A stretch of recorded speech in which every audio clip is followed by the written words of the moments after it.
Growing up, I was the weakest person in the world, I thought, in my mind. And the most important conversation is the one you have with yourself. So when you think that, it becomes truth. I do believe now there's not many people on the planet who can do what I do. I don't do it for money. I don't do it for fame. I don't do it for a professional sport. I don't do it for a trophy. I don't know many people who get up and get after it like I do on a daily basis for absolutely nothing. No one sees me. No one knows me. No one knows half the crap I do on a daily basis. And I don't know of anybody who would do it for nothing, just for pure fact of I'm trying to get harder and tougher mentally and physically every day of my life. This is how it's supposed to look. It's supposed to be like this. I'm supposed to be battered. I'm supposed to be bruised. I'm supposed to be beaten. This is how it's supposed to look, man. This is how, and then my mindset started slowly changing to, it's supposed to look like a flower garden, a rose garden, to, no, man. It's supposed to look like a sewer. It's supposed to be hard, man. It's supposed to be grimy. It's supposed to be gritty. It's supposed to be horrible. It's supposed to be really ugly. And the more my mind changed, the more I thought to myself, no, I'm supposed to fail. This is how I'm going to grow. And the more that changed, the more my reality changed, the more my mindset changed, the more my life changed, the more I started to accept the fact that I can take a lot of pain. I started looking at my life as the ultimate training ground to where I wanted to go. So I was starting to develop this indestructible toolbox along this path. Even though my life gave me a lot of challenges, so people say, oh, well, how can I become hard if my dad didn't beat me, if I didn't stutter, if I wasn't called names, if I wasn't bullied, if I didn't endure all the things you endured? Yeah, all those things can make you hard, but they can make you very soft. I made a choice, and those things didn't make me hard. I had to find strength within them. Where I became hard was the discipline, the self-discipline. Key word is self. Discipline is great. Self-discipline makes you a master of yourself because no one is helping you. That's where you really start to callous your mind. You callous your mind not through enduring a hard childhood or a hard life. It's enduring the things that make you uncomfortable, which is we all have this list in our head of the things that we want to stay very clear of. Some of us are afraid of heights. Some of us are afraid of getting up early. Some of us are afraid of cold water. Some of us are afraid of going to college. Whatever it may be, we have this list that we are staying very clear of. You need to get that list, put it in front of you, and start making that list the only list you go from. And during this list is how you start to create the calloused mind. You're never going to be able to callous your mind by going to this magical list in the golden tool shed that makes you feel all comfortable and fuzzy inside. There's no callus there. Like, I did 4,030 pull-ups in 17 hours to break the Guinness Book of World Records for most pull-ups. In that time period, I did 67,000 pull-ups in 9 months. 67,000 pull-ups in 9 months. What happens to your hands is they become calloused. Calluses protect your hands against that hard, nasty, gritty-ass bar that you're going to touch thousands and thousands of times. You have to do that to your mind. Your mind has to touch hardship. It has to be uncomfortable. It has to be put in a situation where it's forced to grow. If you're never forcing your mind to grow, there's no calluses. Calluses will never start to grow. So it starts there. When I was growing up, I realized that a lot of things would motivate me, like the round 14 of Rocky, man. You know, oh my God, there it is, man. I'm so motivated. Motivation only lasts for so long. And I call motivation crap because it only lasts for so long. Motivation is just that kindling. But basically, that motivation can get put out by a storm real quick. And a storm in our minds can be paying bills, your wife or husband on your nerves, your kids being sick, or your job getting at you, or You're not losing weight fast enough, or you failed a test. All these things that life bring you can totally bring the storm of life and put that 1 hour of fuel out. That's motivation.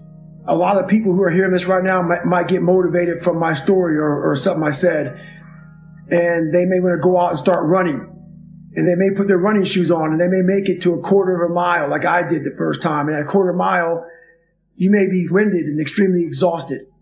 And you may never want to run again. And your motivation may be gone because it hurt real bad. But a lot of you who are hearing this will go way beyond motivated, and they will find a drive and a passion and an inspiration and an obsession. And when you start saying words like obsession and drive, you become a person that many people don't understand who you are anymore. You become a person that people want to put a title on of you're crazy, or what's wrong with you, because they can't understand what is driving you. Many people in this world don't have the kind of drive to push them through things that are extremely painful. And that's why I talk about motivation and drive so much, is that you want to be a person that life doesn't get in the way of what you have to accomplish. When you're motivated, life will put that kindling out, and you will lose the spark, and you will go right back down to your pathetic life. When you're driven, you're living off of that big log in the woods that has that 10,000 hour fuel that burns for days and hours, and it keeps burning and burning and burning. So that's what drive is about, man. And you want to get to a point where no matter if you haven't paid your bills, if you don't have the right money, you still do what you have to do to succeed in life. And that's what it's about. So we all have these voices in our head. We like to not listen to them. The one that comforts us and keeps us nice and warm and cuddly and gives us cookies and milk at nighttime. We like that voice. Voice, the one we want to always hear, which is why people don't like to listen to me a lot. Some people do, some people don't. The only thing that changes you is being real. So basically, I had to have the courage to go back in it because nothing was getting done. I kept on going to that nice cuddly voice in my head saying, you know what? You don't need to do this. That's too much work, man. You've earned this. You deserve this.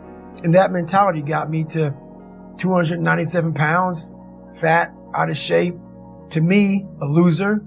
To me, making $1,000 a month and making a ton of mistakes. Because mistakes happen on the easy side of life. You take the easy road, the easy path, there's a lot of mistakes over there. The hard journey, you don't make too many mistakes over here because it's too hard. You don't want to repeat it. So it's challenging. Growing up, I was the weak, go after it. Spoken by David Goggins. I was the person in the world I thought in my mind, and the most important conversations is the one you have with yourself. So when you think that is became trust, I do believe now there is not many people on the planet who can do what I do. I don't do it for memory. I don't do it for fame. I don't do it for professional sport. I don't do it for a trips.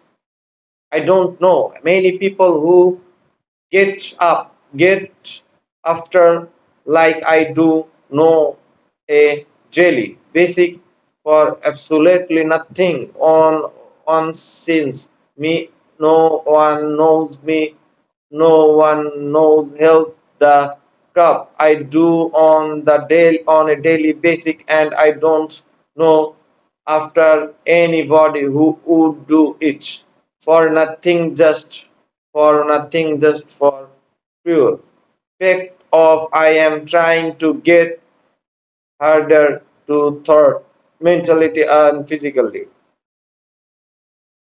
every day of my life.